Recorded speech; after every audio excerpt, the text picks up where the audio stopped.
Bienvenue dans Focus, le podcast où on parle sport, santé et bien-être. Moi, c'est Seb et pour cette série de 12 épisodes spécial Kettlebell, je suis accompagné de Jordan Mega, coach expert en mobilité, en force et instructeur SFG1. Il y aura un épisode tous les premiers mercredis de chaque mois. Ensemble, on te donne les meilleures clés pour t'entraîner plus intelligemment, que tu sois débutant confirmé ou juste curieux de cette boule de fonte qui change tout. Prépare ta cloche, ton corps et ton cerveau. C'est parti pour un nouvel épisode. Jordan, bonjour. Salut Seb, ça va? Ça va et toi? Super, bravo l'intro. Beau laïus, digne du gouvernement. Franchement, Écoute, votez Seb. on commence. Au début, c'était peut-être un peu hésitant. Maintenant, on commence à avoir l'habitude. 13e épisode enregistré avec toi. Là, c'est le premier de cette série. Parce que, on peut le dire, tu as tellement kiffé notre épisode que du coup, le mec m'a pondu 12 épisodes. 12 épisodes tout prêts. Il m'a dit, écoute, voilà, j'ai réfléchi à ça. Ouais. Merci de mettre ça en place et de m'interviewer. C'est ça. Non, écoute, c'est cool parce que après, on a l'avantage de se connaître déjà avant, voilà. Et c'est cool. C'est vrai que on est resté en contact pendant pas mal d'années. Puis après, je suis parti en Suisse. Et puis voilà, tu as eu cette idée de faire cette chaîne de podcast. J'ai bien kiffé l'idée, j'ai bien kiffé. Et puis après, j'ai dit, vas-y, on fait ça. On a fait un premier. Et puis, je suis resté sur ma faim parce que j'ai bien kiffé. Franchement, c'était cool. Et tu me connais, donc tu sais que j'ai plein de choses à raconter. Bien sûr, déjà dans le premier épisode, voilà. tu verras dimanche. Qui est sorti du coup, parce que là, on enregistre un peu en avance, mais du coup, c'est ça. Sorti, donc, si vous voulez l'écouter, vous pouvez regarder. Ce sera l'épisode 13 sur Focus Podcast. Donc, vous pouvez le retrouver sur toutes les plateformes d'écoute. C'est ça. Et puis, du coup, de quoi allons-nous parler? Donc, on va parler un peu kettlebell et on va commencer tout simplement par comment débuter en kettlebell, quoi faire. Donc, quelle serait la toute première chose à apprendre quand on touche un kettlebell pour la première fois? Déjà, je vais parler avec mon expérience. Quand on veut toucher un kettlebell la toute première fois sans avoir une idée de ce que c'est, faut éviter les grosses erreurs qu'on peut trouver aujourd'hui. C'est regarder sur YouTube, TikTok, Insta et compagnie les petits exercices, parce que finalement, les exercices qu'on va trouver ne sont pas forcément faux, mais l'exécution n'est pas exactement celle recherchée et l'attention n'est pas là où il faudrait.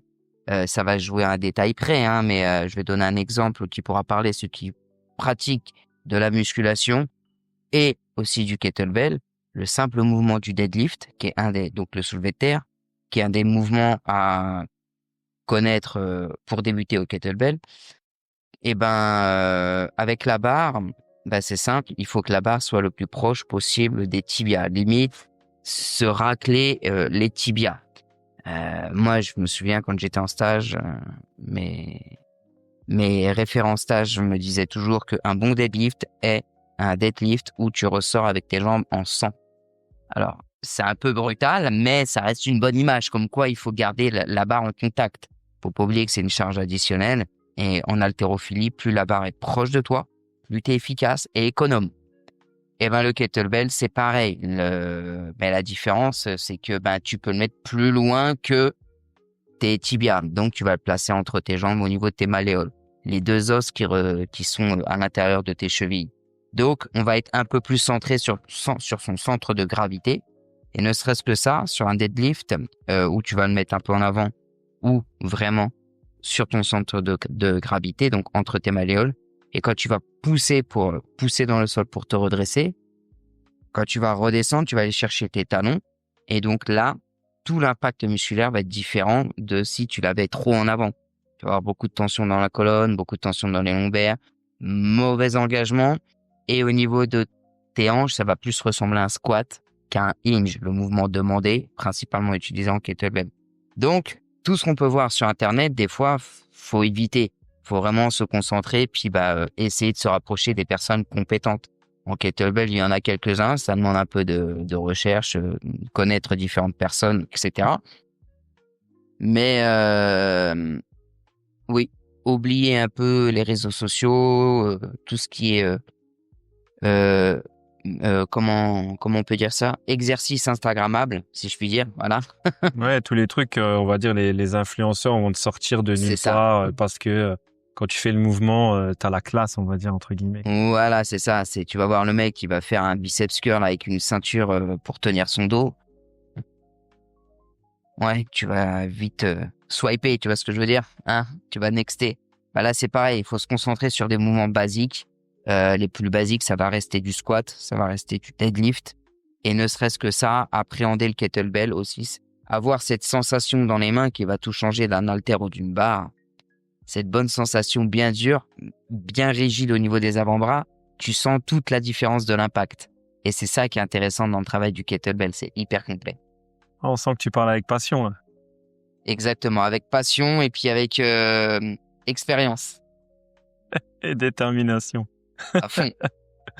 Donc, à part le squat et le soulevé de terre, quels sont un peu les mouvements de base qui sont indispensables pour débuter?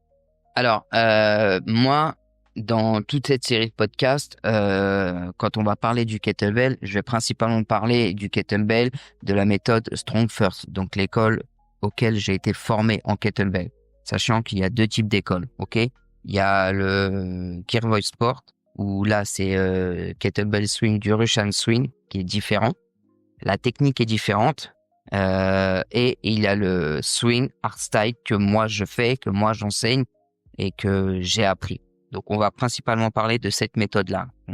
Tout de suite, qu'on mette un peu les choses dans l'ordre, hein.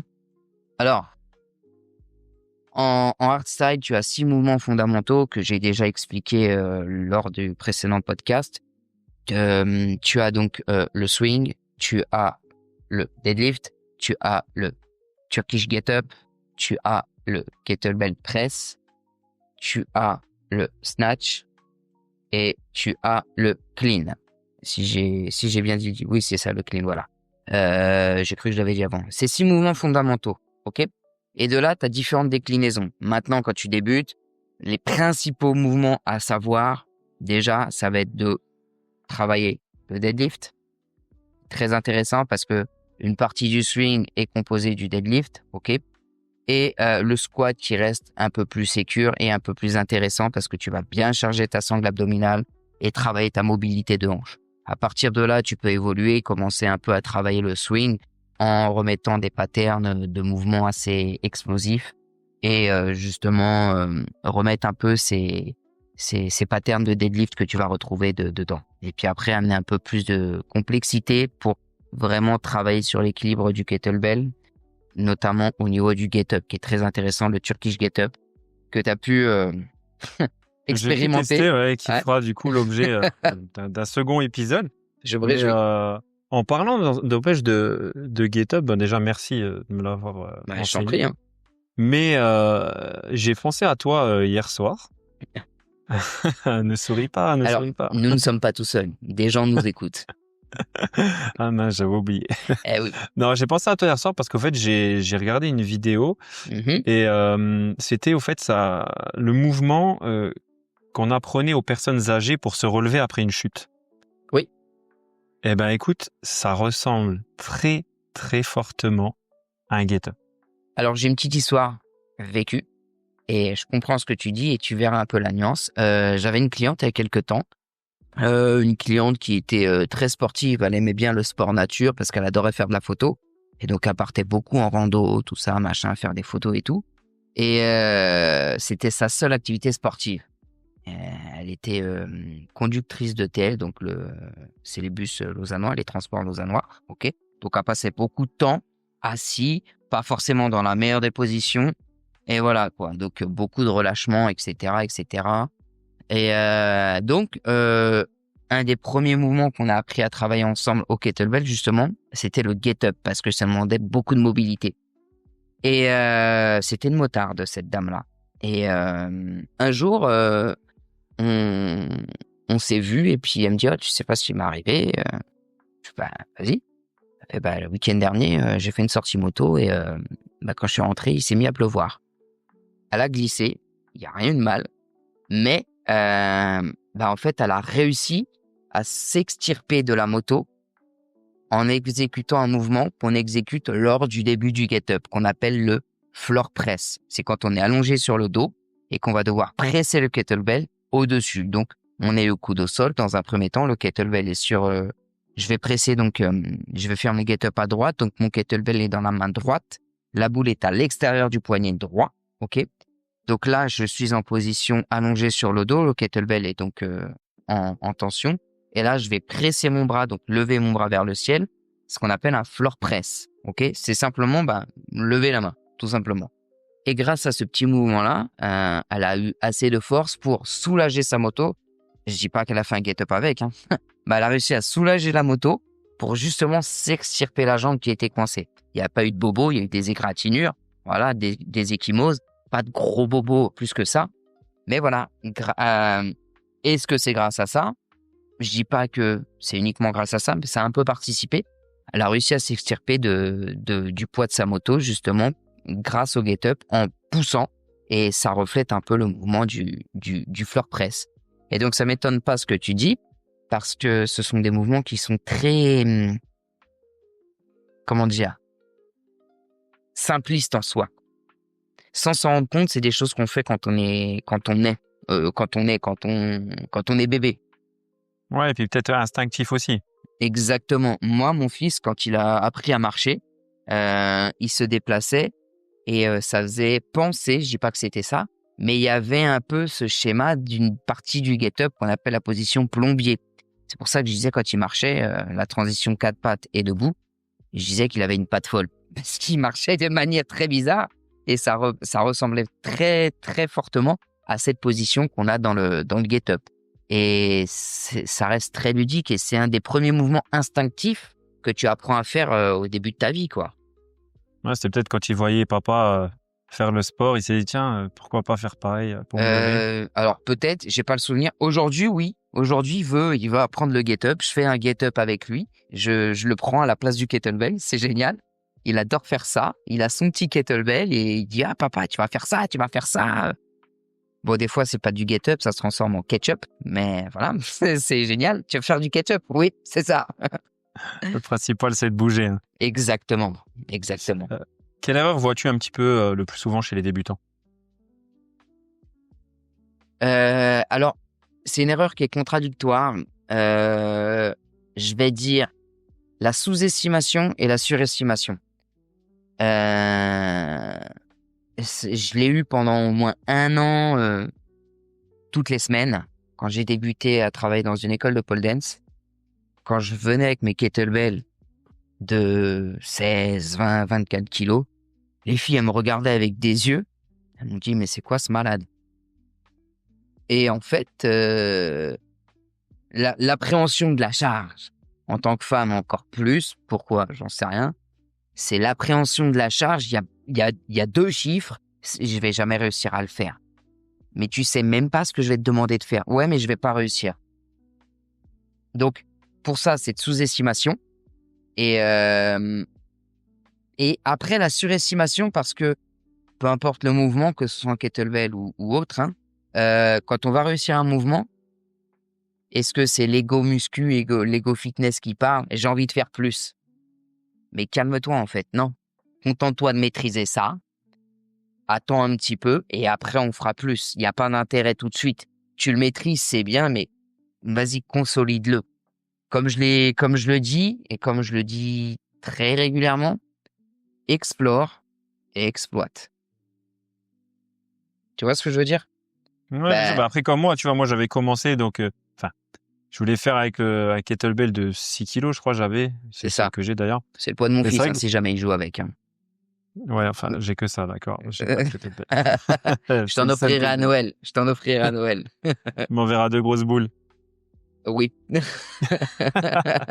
Non, mais c'est vrai que finalement, tu m'as dit, écoute, pose le poids et commence à juste maîtriser le mouvement, en fait, sans rien. Même avec, bon, après, tu m'as dit avec un chausson, une chaussure, oui. Ou peu importe, mais ouais, non. Je pense qu'il faut d'abord, comme tu dis, bien maîtriser le mouvement, comme en musculation. Hein. Ça sert à rien de vouloir charger des exercices. On voit des gars qui font des dingueries, mais au final, c'est que des no-reps, quoi. Ah, mais ça, oui. Parce que, voilà, les gars, ils veulent s'entraîner avec des poids. Et comme tu dis, je pense que c'est l'ego qui dit, bah, attends, moi je suis un bonhomme, je peux porter tant de poids, et puis finalement, si ton exécution elle est pas bonne, ça sert à rien, quoi. C'est tout à fait ça. C'est tout à fait. C'est pas parce que l'instrument change que la discipline change. Je suis avec une barre ou un halter ou un kettlebell, je fais de la musculation. Que je m'amuse à faire un circuit de 45 secondes avec 10 secondes de pause et je reprends ça sur 5-6 exercices et je fais 3 tours, ben, tu vas dire oui, je fais un circuit training. Alors oui, c'est vrai, tu fais un circuit training, mais ça reste de la musculation. Que tu fasses un cuisse d'abdos fessiers là en cours collectif, là c'est différent. La charge, grosse charge ou non, je connais certains profs, ils font des cours de cuisse abdos fessiers avec de grosses charges. Pour moi, c'est plus un cours de musculation, même si c'est écrit cuisse abdos fessiers. Mais encore une fois, c'est la musculation. Pour moi, j'englobe beaucoup de choses. Après, c'est moi, hein, c'est mon langage, hein, et mon expérience qui a fait que. Mais pour moi, la musculation aujourd'hui, c'est pas simplement une barre et un haltère. Je peux très bien faire une séance de musculation c'est ce que j'ai fait la semaine dernière en vacances, avec un seul kettlebell de 12 kilos. Pourtant, 12 kilos, c'est une charge d'échauffement quand je vais m'entraîner. Mais là, je l'ai utilisé pour m'entraîner. Et Ouais, mais pourtant, après, c'est très léger. non, mais t'as raison. Après, moi, je dis, ça englobe beaucoup. Alors, musculation, c'est pas que, voilà, aller en salle, soulever des poids. Ah non, Moi, je trouve que même la calisthénie, ça fait partie de la musculation. bien entendu, bien sûr que Ça oui. fait partie de la... Certes, ok, tu fais que au poids de corps, mais voilà. C'est comme Tout le monde c'est n'est pas comme, capable. Tu vois, moi, j'ai du mal à rentrer des tractions. Pourtant, c'est du poids de corps. oui. Mais Et tu voilà, changes l'angle tirage d'inclinaison et ça rentre. tirage unilatéral ou tirage horizontal, ça, voilà, je vais prendre des belles charges. Mais bah non, traction, voilà. Donc le poids de corps, c'est hyper compliqué. C'est le discours que j'ai eu ça sur donc la musculation, mais là sur le cardio, avec un strongman. Il y a pas si longtemps que ça. Les strongman, pour ceux qui savent pas, c'est des mecs qui font entre 100 et 150 kilos. C'est des belles bêtes. Tu les vois, t'as l'impression qu'ils sont gros et gras, mais en fait non, ils sont pas gras du tout. Ils sont gros, oui, mais ils sont loin d'être gras, les mecs. Ils font du coucher à 200 et quelques kilos, comme toi tu fais tes séries de 12 reps à 40 kilos. C'est des vrais mecs forts. C'est une discipline que j'aime énormément. Tout le monde ne peut pas en faire. C'est très Non, ça, compliqué, c'est sûr. très très D'ailleurs, le dur. record du monde de soulevé de terre a été battu. 505, ouais. Ouais, Mm. énorme. Ouais, c'est un de mes clients. C'est pas le coach. C'est ça. En kettlebell, mon gars, voilà. Et donc là, on parlait justement comme quoi les gros, ils ont pas de cardio, ils ont pas de ci, ils ont pas de ça. Mais alors attends, on va remettre l'église au milieu du village. C'est ce que je disais avec mon pote l'autre fois, qui est de région parisienne, qui est un strongman. Il est 2e champion de France ou un truc comme ça. C'est une belle bête, hein. C'est une belle bête. Quand le mec, il a un 35 tonnes à tirer avec une sangle sur X mètres, bon, pas 250 mètres, hein, mais quand il a, enfin, peut-être pas un 35 tonnes, enfin, il a une voiture ou un camion, voilà, je peux pas te dire le poids exact, mais quand il a un véhicule à tirer sur X mètres, crois-moi, mon grec, c'est du cardio, ça, hein. Faut pas Oui, voilà, déconner. après cardio, tout le monde pense que voilà, c'est courir pendant. Non, Non. cardio, Non, c'est non. tellement de. Je t'assure que c'est du tellement cardio, de mon choses gars. Hein. différentes. Ouais. Ah, je t'assure que c'est du cardio, hein. Crois-moi, hein. Parce que faut le faire s'ils font, hein. Et en plus, bien eux, sûr. ils sont lourds, ces mecs.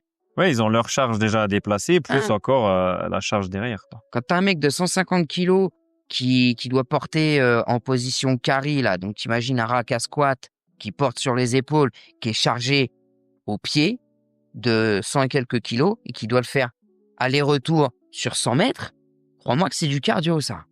Ouais, non, c'est clair. Donc, ce mec-là, tu le verras jamais courir parce que pour lui, ça n'a aucun intérêt. Par contre, le cardio, il va le faire de cette manière-là. C'est difficile à dire, mais bon, t'es en panne de voiture, bah, le mec, il va te dépanner, il va tirer ta caisse. Voilà. C'est son cardio, normal. Tu vois ce que je veux dire? Oui, voilà, tu travailles vraiment le cardio qui est utile dans ta discipline. Après, exactement. Ça sert à rien de vouloir s'entraîner à un marathon si ça te servira jamais dans ta vie. Donc, la muscu, c'est pareil. Peu importe l'instrument que tu vas utiliser, ça reste de la musculation. Les enfants à l'école, ils font de la musculation. C'est débile, Ouais, c'est vrai que j'en ai fait. Bon, j'ai commencé seulement, je crois que Ouais, mais c'est maquillé. vers le lycée, vers 15 ans. Ah non, Bon, après, non, je te parle école, petite école, moi. Hein. Ah oui, du style, qu'est-ce qu'ils c'est font comme maquillé. musculation? Regarde, quand ils sont à l'école primaire, etc., petite section, ils font des jeux, ils n'ont pas de devoirs. Quand ils font Hmm. du sport, ils font quoi? Bah, ils font de la balle aux prisonniers. Tu cours, tu t'arrêtes, c'est quoi? C'est du fractionné. Ah, mais du fractionné, qu'est-ce que c'est? C'est pas une méthode d'entraînement utilisée pour du cardio en musculation? Enfin, je dis ça, je dis rien. Hein. Tu vois ce que je veux dire? C'est Ouais, bien sûr. maquillé, c'est maquillé. Donc tout petit, on en fait. Quand le gamin il joue au facteur ou je sais plus quel jeu, où il est assis, puis après il doit se redresser, puis après il s'assoit, mais c'est un squat. Fait par un enfant, mais ça reste un squat. C'est quoi un squat? Un des mouvements primaires, primordial de la musculation. Ça reste de la musculation. Maquillé, à leur niveau, mais c'est de la musculation. Ouais, vu comme ça, c'est clair. Hein. Du coup, pour toi, quelle fréquence recommanderais-tu pour quelqu'un qui débute seul? Alors, pour quelqu'un qui débuterait seul, quelqu'un qui n'a, je vais partir sur le sujet qui n'a jamais fait de sport, ok? Ça peut être extrêmement frustrant et douloureux, faut pas se mentir, parce que les courbatures ont duré un petit moment.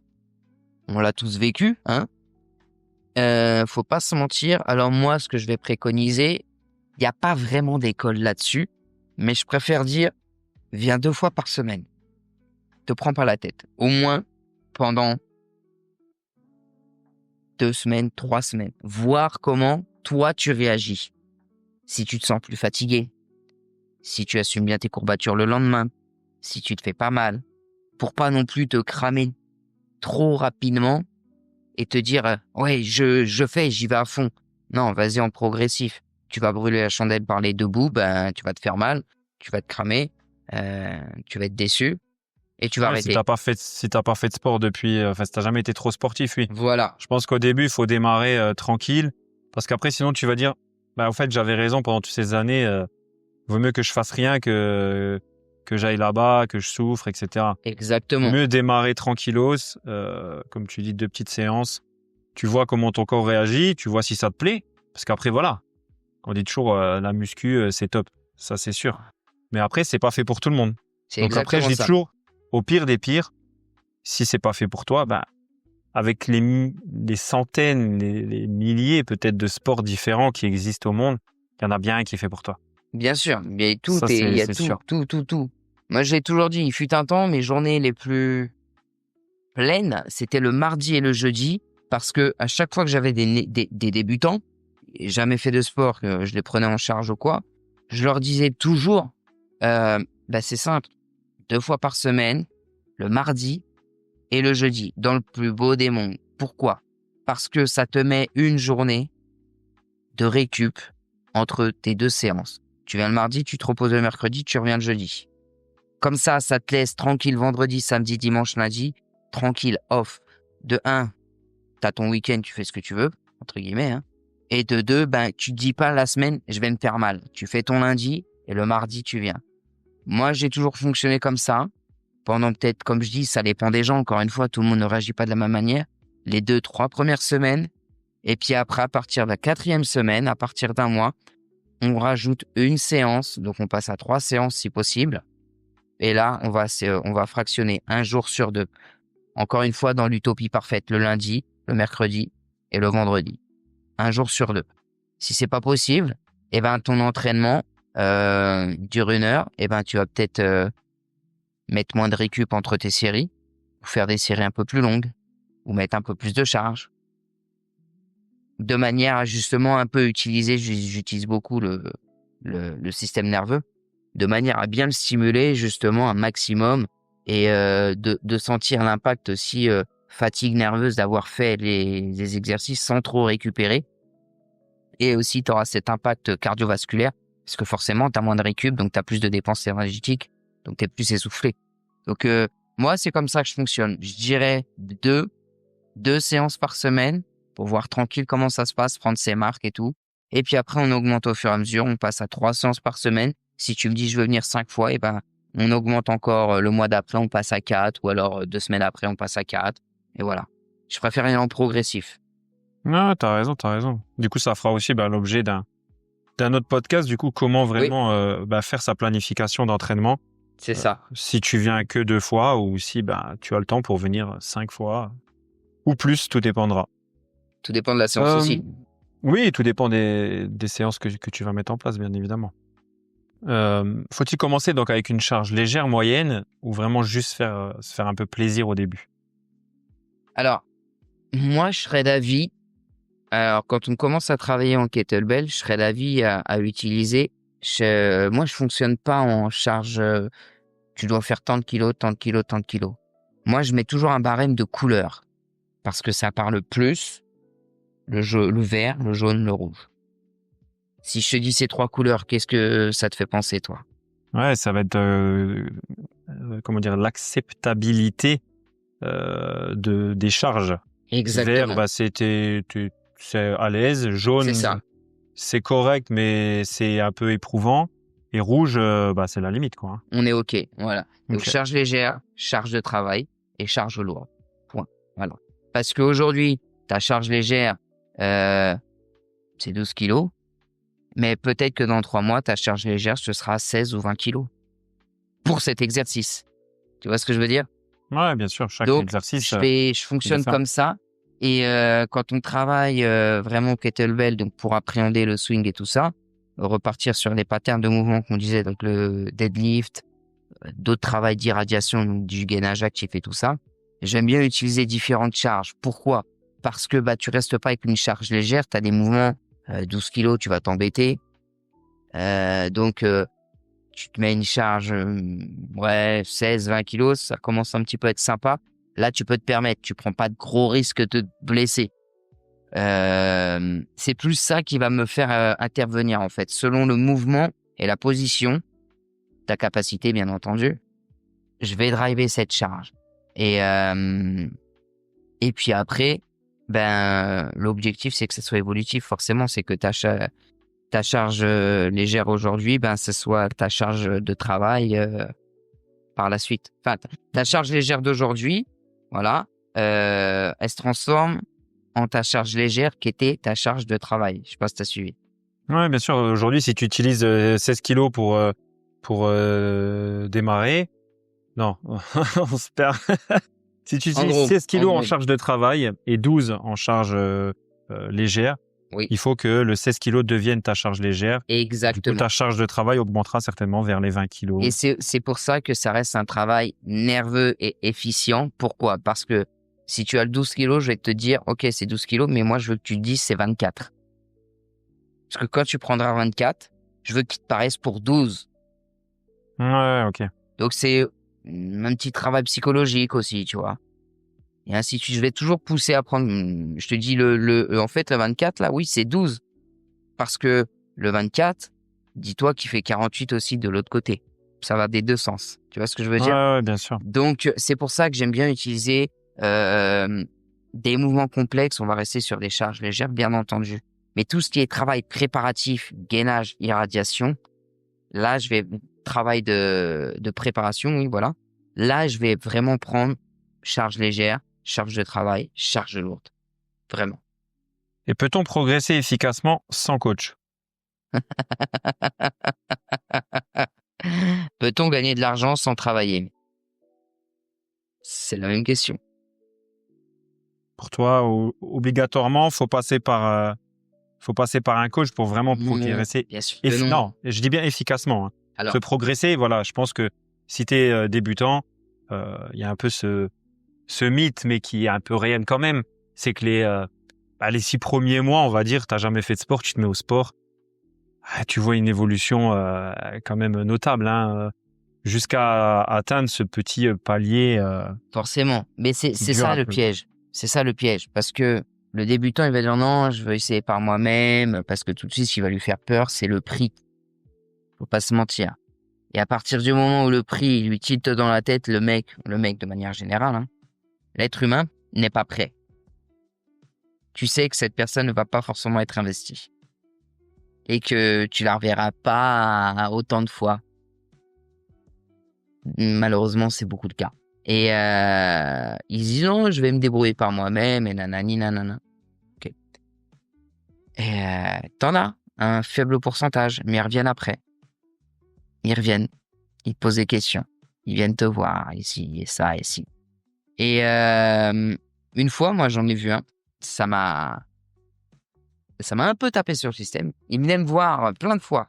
Typique, le mec, je suis sportif, je fais du foot, donc moi, les jambes, c'est bon. Ok. Ok.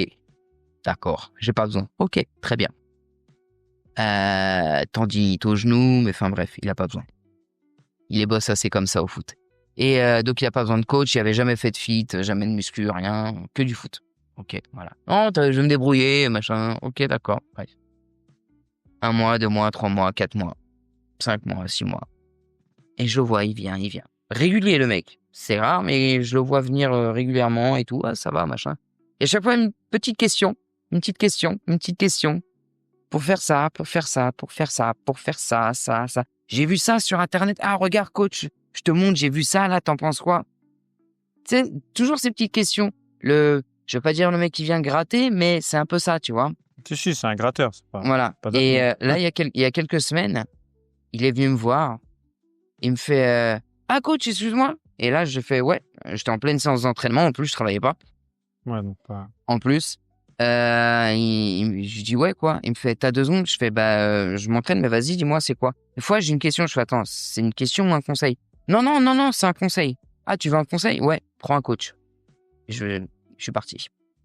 Parce qu'au bout d'un moment, tu vois, les mecs, ils arrivent, ils te posent des questions. Mais gars, enfin, c'est mon travail. Tu vois ce que je veux dire?